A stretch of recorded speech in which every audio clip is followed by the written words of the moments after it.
My name's Alvin A. Horne. I'm known also as Andy. My last attained rank was as a Navy lieutenant.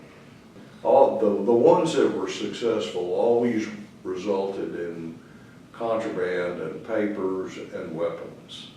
So I was quite happy with that. I was OTC on, Bill took me on my first ambush, and then we compromised the 6th, so I was OTC on 4 other.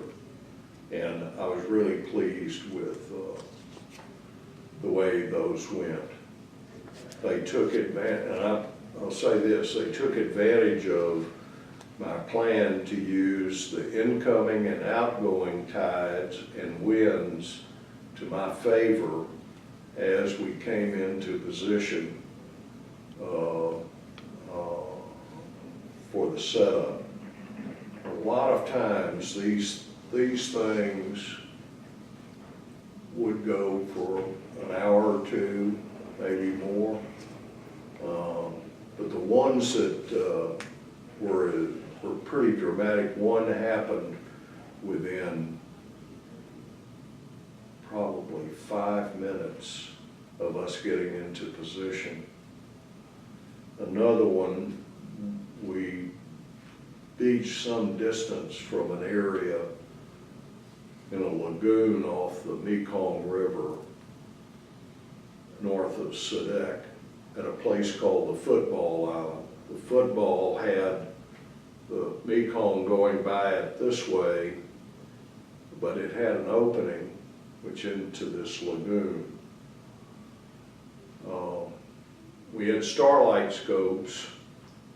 The other boat with me, the 54 boat with Jeff Wainscott ONC, had become more beached, hard beached, but I had tied to a tree growing out of the river.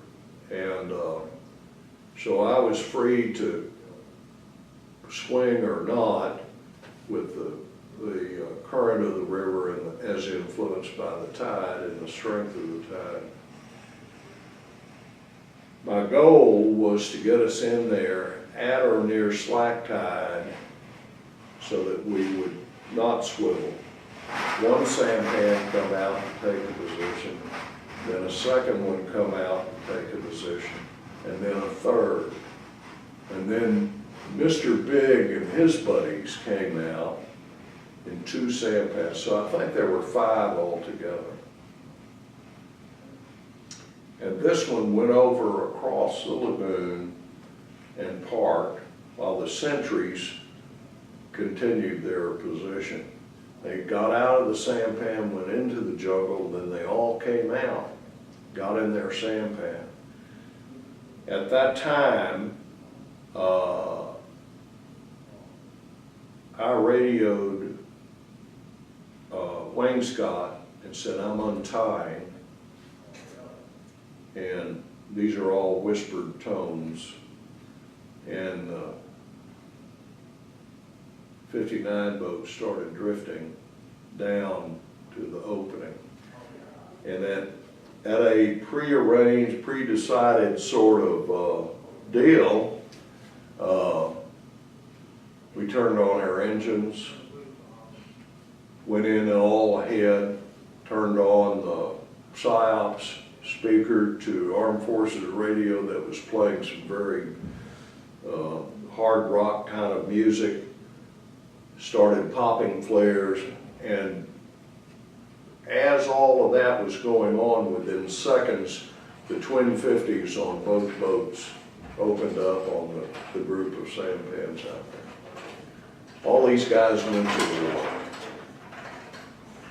We had no captures, but I was seeding the lagoon with concussion grenades, and there was a lot of, we did a lot of firing at heads, that kind of thing. And we sank 3 sampans, I believe, after checking them for documents. And in 2 of them, we got weapons and documents. And I kept those two sampans allegedly as Liberty boats for us to use when we were in Sedec. That was a good raid, and that was December 23rd, 1969, just before Christmas.